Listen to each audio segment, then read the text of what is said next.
Hi ಸ್ನೇಹಿತರೆ, welcome back to Deepa's Deepu channel. ಎಲ್ಲರಿಗೂ ನಮಸ್ಕಾರ.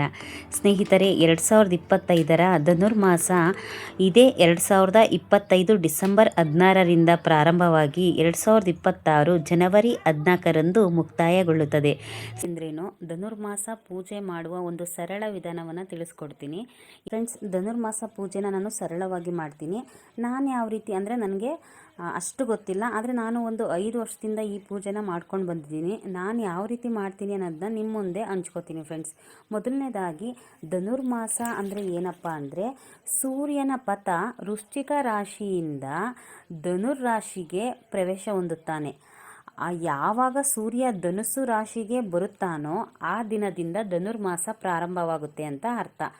ಈ ಧನುರ್ಮಾಸದಲ್ಲಿ ಸೂರ್ಯ ಹುಟ್ಟೋಕ್ಕಿಂತ ಮುಂಚೆನೆ ಅಂದರೆ ಆಕಾಶದಲ್ಲಿ ನಕ್ಷತ್ರಗಳು ಕಾಣ್ತಾ ಇರಬೇಕು. ಆ ಸಮಯದಲ್ಲೇ ನಾವು ಮನೆಯಲ್ಲಿ ಪೂಜೆ ಮಾಡಿಕೊಂಡು ಅಶ್ವತ್ಥ ಮರ ಅಥವಾ ಅರಳಿ ಮರ ಅಲ್ಲಿಗೆ ಹೋಗ್ಬಿಟ್ಟು ನಾವು ಪೂಜೆನ ನಾವು ಮಾಡಬೇಕು. 6 ಗಂಟೆ ಒಳಗೇ ಈ ಪೂಜೆ ಮಾಡಬೇಕು. ತುಂಬ ಶ್ರೇಷ್ಠವಾದ ಫಲ ಸಿಗುತ್ತೆ ನಮಗೆ ಫ್ರೆಂಡ್ಸ್. ಮೊದಲನೇದಾಗಿ ಈ ಪೂಜೆನ ಯಾವ ರೀತಿ ಮಾಡಬೇಕು ಅನ್ನೋದನ್ನ ನಾನು ನಿಮಗೆ ತಿಳಿಸ್ತಾ ಹೋಗ್ತೀನಿ. ಮೊದಲು ನಾವು ಎಷ್ಟು ದಿನ ಪೂಜೆ ಮಾಡ್ತೀವಿ ಅಂತ ಫಸ್ಟೇ ಪ್ರಿಪೇರ್ ಆಗಿರಬೇಕು. ನಾವು ಎಷ್ಟು ದಿನ ಅಂತ ಸಂಕಲ್ಪ ಮಾಡ್ಕೋತೀವಲ್ಲ, ಅಷ್ಟು ದಿನ ಯಾವುದೇ ರೀತಿಯ ಅಡಚಣೆಗಳು ಆಗಬಾರ್ದು. ಏನಪ್ಪ ಅಂದರೆ, ನಾವು ಹೆಣ್ಮಕ್ಳಾಗಿರೋದ್ರಿಂದ ಈಗ ಪೀರಿಯಡ್ಸ್ನ ನಾವು ಡೇಟ್ನ ನೋಡ್ಕೊಂಡು ಈ ಪೂಜೆ ಮಾಡಬೇಕು, ಇಲ್ಲ ಮುಂದೆ ಮಾಡ್ಕೋಬೇಕು, ಇಲ್ಲ ಪೀರಿಯಡ್ಸ್ ಮುಗಿಸ್ಕೊಂಡು ಈ ಪೂಜೆನ ಮಾಡಬೇಕು. ಮೊದಲನೇ ದಿನ ನಾವು ಸಂಕಲ್ಪ ಮಾಡ್ಕೋಬೇಕು. ನಾವು ಫಸ್ಟೇ ಪ್ರಿಪೇರ್ ಆಗಿರ್ತೀವಲ್ಲ, ಎಷ್ಟು ದಿನ ಮಾಡ್ತೀವಿ ಅಂತ.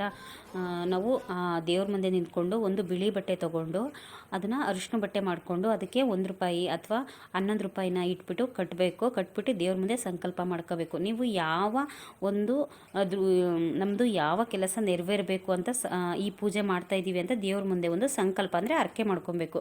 ದೇವ್ರೇ ಅಂದರೆ ನಿಮ್ಮ ಮಕ್ಕಳು ವಿದ್ಯಾಭ್ಯಾಸ ಆಗಿರ್ಬೋದು, ಆರೋಗ್ಯ ಆಗಿರ್ಬೋದು, ನಿಮ್ದು ಏನಾದರೂ ಒಂದು ಇದ್ದರೆ ಆ ದೇವ್ರ ಮುಂದೆನೇ ಹೇಳ್ಕೊಂಡು ಇದು ನೆರವೇರ್ಸಪ್ಪ ಅಂತ ಹೇಳಿ, ಇದನ್ನು ನಮಗೆ ಸರಾಗವಾಗಿ ನೆರವೇರ್ಸಪ್ಪ ಅಂತ ಕೇಳ್ಕೊಂಡು ನೀವು ಸಂಕಲ್ಪ ಮಾಡ್ಕೊಂಡು ಪೂಜೆ ಶುರು ಮಾಡಬೇಕು ಫ್ರೆಂಡ್ಸ್. ಮೊದಲನೇ ದಿನ ಪೂಜೆ ಮಾಡುವಾಗ ನಾವು ಹಿಂದಿನ ದಿನವೇ ಏನೇನು ಬೇಕು ಅಂತ ತಂದಿಟ್ಕೋಬೇಕು. ಮೊದಲನೇ ದಿನ ಪೂಜೆ ಮಾಡುವಾಗ ಹಣ್ಣು, ಕಾಯಿ, ಹೂವು, ಊದ್ಗಡ್ಡಿ, ಕರ್ಪೂರ, ಅರಿಶಿನ ಕುಂಕುಮ, ಅಕ್ಷತೆ ಕಾಳು, ನೀರು, ಇಷ್ಟು ಹಾಲು ತುಪ್ಪನೂ ತಗೊಂಡೋಗಿರಬೇಕು. ಯಾಕಂದರೆ ಅಶ್ವತ್ಥನ ಅಂದಮೇಲೆ ಅಲ್ಲಿ ನಾಗರಕಲ್ಲನ್ನು ಪ್ರತಿಷ್ಠಾಪನೆ ಮಾಡಿರ್ತಾರೆ. ಮೊದಲನೇ ದಿನ ಹಾಲು ತುಪ್ಪನ ನಾಗರಕಲ್ಲಿಗೆ ಹೇರಿದ್ರೆ ತುಂಬಾ ಶ್ರೇಷ್ಠವಾದ ಫಲ ಸಿಗುತ್ತೆ. ಹಾಗಾಗಿ ಹಾಲು ತುಪ್ಪ ತಗೊಂಡೋಗಿ ನೋಡಿ. ಪೂಜೆ ಮಾಡೋ ಹಿಂದಿನ ದಿನ ನಾವು ಬೆಳಗ್ಗೆ 3:30ಗೆ ಎದ್ದು ಕಸ ಗುಡಿಸಿ ಮನೆ ಒರೆಸ್ಕೋಬೇಕು. ನೈಟ್ ಕಸ ಗುಡಿಸಿ ಮನೆ ಒರೆಸ್ಕೊಂಡ್ರೂ ಕೂಡ ಅದು ಮಾರನೇ ಬೆಳಗ್ಗೆಗೆ ಸರಿಯಾಗೋದಿಲ್ಲ. ಯಾಕಂದರೆ ಅದು ಹಿಂದಿನ ದಿನಕ್ಕೆ ಸೇರ್ಕೊಬಿಡುತ್ತೆ 12 ಗಂಟೆ ಆದಮೇಲೆ.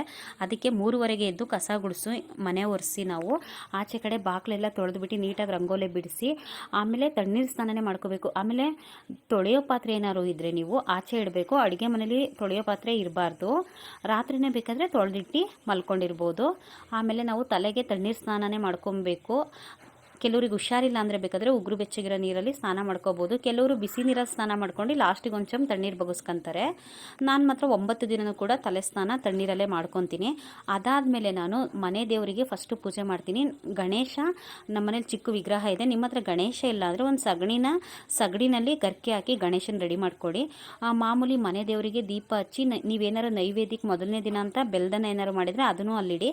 ಇಲ್ಲಾಂದರೆ ಹಣ್ಣು ಒಂದು ಸ್ವಲ್ಪ ಸ್ವೀಟ್ ಏನಾದ್ರು ಸಕ್ಕರೆ ಇಟ್ಬಿಟ್ಟು ಮಾಮೂಲಿ ಮನೆ ದೇವ್ರಿಗೆ ದೀಪ ಹಚ್ಚಿ ಮತ್ತು ಬಾಗಿಲಿಗೆ 2 ದೀಪ ಹಚ್ಚಿ ನೀಟಾಗಿ ಪೂಜೆ ಮಾಡಿಕೊಂಡು ಶ್ರದ್ಧಾ ಭಕ್ತಿಯಿಂದ ನಾವು 5:30ಗೆ ಅರಳಿಕಟ್ಟೆ ಮರದ ಹತ್ರಕ್ಕೆ ಹೋಗಬೇಕು, ಅಶ್ವತ್ಥ ಮರದ ಹತ್ರಕ್ಕೆ. ಅಲ್ಲಿ ಹೋಗಾದ್ಮೇಲೆ ಮೊದಲನೇದಾಗಿ ನಾವು ಅಲ್ಲಿ ಸ್ವಲ್ಪ ಪೂಜೆ ಮಾಡ್ತಿರ್ತಾರೆ. ನಾವು ಯಾವುದೇ ಕಾರಣಕ್ಕೂ ಗಡಿಬಿಡಿ ಆಗಬಾರ್ದು. ನಾವು ನಿಧಾನವಾಗಿ ಫಸ್ಟು ಅರಳಿ ಮರಕ್ಕೆ ಅಂದರೆ ಅಶ್ವತ್ಥ ಮರ ಮತ್ತು ನಾಗರಕಟ್ಟೆ ಅಲ್ಲೇ ಇರುತ್ತಲ್ವ, ಅದ್ರ ಜೊತೆಗೆ ಬೇವಿನ ಮರನೂ ಇರುತ್ತೆ. ಅಲ್ಲಿ ಎಷ್ಟು ಮರ ಇರುತ್ತೆ ಅಷ್ಟಕ್ಕೂ ಕೂಡ ಸ್ವಲ್ಪ 3 ಸರಿ ನೀರನ್ನ ಚಿಮುಕಿಸ್ಬೇಕು. ನಾವು ನೀರು ತೊಗೊಂಡೋಗಿರಬೇಕು. ನಾಗರಕಲ್ಲಿಗಾಗಿರ್ಬೋದು ಎಲ್ಲದಕ್ಕೂ 3 ಸರಿ ನೀರು ತಗೊಳಿಸ್ಕೊಂಡು 3 ಸುತ್ತು ಪ್ರದಕ್ಷಿಣೆನೇ ಹಾಕಬೇಕು. ಅದಾದಮೇಲೆ ನಾವು ನೀರು ಆಮೇಲೆ ನೋಡಿ, ಅರಳಿ ಮರ ಅಶ್ವತ್ಥ ಮರನ ನಾವು ಮುಟ್ಟಬಾರ್ದು. ಶನಿವಾರ ಮಾತ್ರ ಮುಟ್ಟಬೇಕು, ಬಾಕಿ ವಾರ ಮುಟ್ಟಬಾರ್ದು. ಹಾಗಾಗಿ ಅಶ್ವತ್ಥ ಮರದ ಕೆಳಗಡೆ ಬುಡಕ್ಕೆ ನೀರು ಹಾಕಿರ್ತೀವಲ್ಲ, ಬುಡಕ್ಕೆ ನೀರು ಹಾಕಬೇಕು. ಅಲ್ಲಿಗೆ ಅರಿಶಿನ ಕುಂಕುಮ ಎಲ್ಲೆಲ್ಲಿ ನೀರು ತಗೊಳಿಸಿರ್ತೀವಿ ನಾಗರಕಲ್ಲಾಗಿರ್ಬೋದು ಎಲ್ಲದಕ್ಕೂ ಅರಿಶಿನ ಕುಂಕುಮ ಹಚ್ಚಿ ಅಕ್ಷತೆ ಕಾಳು ಹಾಕಿ ಹೂವಿಡಿ. ಅದಾದಮೇಲೆ ಅಲ್ಲೇ ದೀಪ ಇರುತ್ತೆ. ದೀಪ ಇಲ್ಲಾಂದರೆ ನೀವು ಒಂದು 5 ದೀಪ ತಗೊಂಡೋಗಿರಿ. ಅರಳಿ ಮರದ ಹತ್ರ ಒಂದು 2 ದೀಪ ಹಚ್ಚಿ, ಆಮೇಲೆ ನೀವು ನಾಗರಕಲ್ಲು ಹತ್ರ 1-2 ಕಡೆ ದೀಪ ಇಡಿ. ಒಂದು 5 ದೀಪ ತೊಗೊಂಡೋಗಿದ್ರೆ ನೀವು ಅದಕ್ಕೆ ನೀವೇನು ತುಪ್ಪ ಹಾಕೋದಿದ್ರೆ ತುಪ್ಪ ಹಾಕಿ, ಎಣ್ಣೆ ತೊಗೊಂಡೋಗಿದ್ರೆ ಎಣ್ಣೆ ಹಾಕಿ, ನೀವು ಯಾವ ಬತ್ತಿ ತೊಗೊಂಡೋಗಿರ್ತೀರ, ಹೂ ಬತ್ತಿ ಮಾಡ್ಕೊಂಡೋಗಿದ್ರೆ ಅದನ್ನು ಹಾಕ್ಬಿಟ್ಟು ನೀವು ದೀಪ ಹಚ್ಚಿ. ಅದಾದಮೇಲೆ ನೀವೇನಾದರೂ ಪೊಂಗಲ್ ಅಥವಾ ಏನಾರು ಮಾಡ್ಕೊಂಡೋಗಿದ್ರೆ ಅಥವಾ ಹಣ್ಣು ತೊಗೊಂಡೋಗಿದ್ರೆ ನೀವು ಒಂದು ಕಡೆ ಇಡೋದಿದ್ರು ಓಕೆ, ಒಂದು ಕಡೆ ನಾಗರಕಲ್ಲಿಗೆ ಒಂದು ಎಲೆ ಅಡಿಕೆ ಬಾಳೆಹಣ್ಣು ಇಡಿ. ಆಮೇಲೆ ಅರಳಿ ಕಟ್ಟೆಗೂ ಅಷ್ಟೇ ಎಲೆ ಅಡಿಕೆ ಬಾಳೆಹಣ್ಣು ಇಟ್ಟುಬಿಟ್ಟು, ಅದಾದಮೇಲೆ ತಂದಿರೋಂಥ ತೆಂಗಿನಕಾಯಿನ ಅರಳಿ ಮರಕ್ಕೆ ಹೊಡೆದ್ಬಿಟ್ಟು ಇಡೋಣ. ಅರಳಿ ಮರ ಅಂದರೂ ಒಂದೇ, ಅಶ್ವತ್ಥ ಮರ ಅಂದ್ರೂ ಒಂದೇ. ಆಮೇಲೆ ನಾವು ಅಕ್ಷತೆಗಳೆಲ್ಲ ಹಾಕಿ ಆದಮೇಲೆ ಊದ್ಗೊಡ್ಡಿ ತೊಗೊಂಡು ಕರ್ಪೂರನೂ ಹಚ್ಬಿಡಿ. ಕರ್ಪೂರ ಹಚ್ಚಿ ಆದಮೇಲೆ ಊದ್ಗೊಡ್ಡಿ ತೊಗೊಂಡು ಅರಳಿ ಮರದಿಂದ ನಾಗರಕಟ್ಟೆನೂ ಸೇರಿಸ್ಕೊಂಡು, ಅಲ್ಲಿ ಬೇವಿನ ಮರ ಎಲ್ಲ ಇರುತ್ತೆ, ಎಲ್ಲನೂ ಸೇರಿಸ್ಕೊಂಡೆ ನೀವು ಕ್ಲಾಕ್ ವೈಸು 9 ಸುತ್ತು ಪ್ರದಕ್ಷಿಣೆ ಹಾಕಬೇಕು. ನೋಡಿ, ವಿಷ್ಣು ಹತ್ರ ಬೇಡ್ಕೋಬೇಕು. ಅಂದರೆ ನಮ್ಮ ಮನಸ್ಸಲ್ಲಿ ಏನು ಸಂಕಲ್ಪ ಮಾಡ್ಕೊಂಡಿದ್ದೀವಿ ಅದನ್ನು ಈಡೇರ್ಸಪ್ಪ, ನೆರವೇರ್ಸಪ್ಪ ಅಂತ ಬೇಡ್ಕೊಳ್ಳಿ. ಆಮೇಲೆ ವಿಷ್ಣು ಶ್ಲೋಕ ಏನಾದರೂ ಇದ್ದರೆ ನೀವು ಅದನ್ನು ಹೇಳಿಬಿಟ್ಟು 9 ಸುತ್ತು ಪ್ರದಕ್ಷಿಣೆ ಹಾಕಿ. ಈ ರೀತಿ ಮಾಡೋದ್ರಿಂದ ನಮಗೆ ಧನುರ್ಮಾಸದ ಪೂಜೆ ಫಲ ನಮಗೆ ಲಭ್ಯ ಆಗುತ್ತೆ. ಅದಾದಮೇಲೆ ಅಲ್ಲೇ ದೇವಸ್ಥಾನ ಇದ್ದರೆ ಅಲ್ಲಿ ಯಾವ ದೇವಸ್ಥಾನ ಇರುತ್ತೆ ಆ ದೇವರ ದರ್ಶನ ಮಾಡಿಕೊಂಡು 5 ಜನ ಮುತ್ತೈದೆಯರಿಗೆ ನಿಮ್ಮ ಹತ್ರ ಇರೋ ಅರಿಶಿನ ಕುಂಕುಮ ಹೂವನ್ನ ಅರಿಶಿನ ಕುಂಕುಮ ಕೊಟ್ಬಿಟ್ಟು ಮನೆಗೆ ಬನ್ನಿ ಫ್ರೆಂಡ್ಸ್. ಅದಾದಮೇಲೆ ಫ್ರೆಂಡ್ಸ್, ನೀವು 5 ದಿನ ಮಾಡ್ತಿರೋ 9 ದಿನ ಮಾಡ್ತಿರೋ, ಮೊದಲನೇ ದಿನ ಮಾಡಿರೋ ರೀತಿಯೇ ಮತ್ತೆ ನೀವು ಎಷ್ಟು ದಿನ ಮಾಡ್ತೀರೋ ಅಷ್ಟು ದಿನ ಏನಿಲ್ಲ. ಊದ್ಗಡ್ಡಿ 2ನೇ ದಿನದಿಂದ ಊದ್ಗಡ್ಡಿ ಕರ್ಪೂರ ತಗೊಂಡೋಗಿ ಅಶ್ವತ್ಥ ಮರದಿಂದ ನಾಗರಕಟ್ಟೆ ಸೇರಿಸ್ಕೊಂಡು 9 ಸುತ್ತು ಪ್ರದಕ್ಷಿಣೆ ಹಾಕಿ ಕರ್ಪೂರ ಹಚ್ಚಿ ನಾವು ಪೂಜೆ ಮಾಡ್ಕೊಂಡು ಬಂದರೂ ಆಗುತ್ತೆ. ಹಾಗೆ ದೇವ್ರ ದರ್ಶನ ಮಾಡ್ಕೊಂಡು ಬಂದು ಲಾಸ್ಟ್ ಕೊನೆಯ ದಿನ ನೀವು 9 ದಿನ ಮುಗಿಸಿದ್ರೆ ಅಥವಾ 5 ದಿನಕ್ಕೋ 11 ದಿನಕ್ಕೋ ಮುಗಿಸೋ ಕೊನೆಯ ದಿನ ಏನು ಮಾಡಬೇಕು ಅಂದರೆ, ನಾವು ಸ್ವಲ್ಪ ಈಗ ಮೊದಲನೇ ದಿನ ಮಾಡಿದ್ವಲ್ಲ ಅದೇ ರೀತಿ ಮಾಡಬೇಕು. ಆಮೇಲೆ ನಮಗೆ ಈ ಅರಿಶಿನ ಕುಂಕುಮ ಅಂಗಡಿಯಲ್ಲಿ ಸಿಗುತ್ತೆ, ಹಸಿ ನೂಲು ಅಂತ, ಅದನ್ನು ಹಂಗ ನೂಲು ಅಂತ ಕರೀತಾರೆ.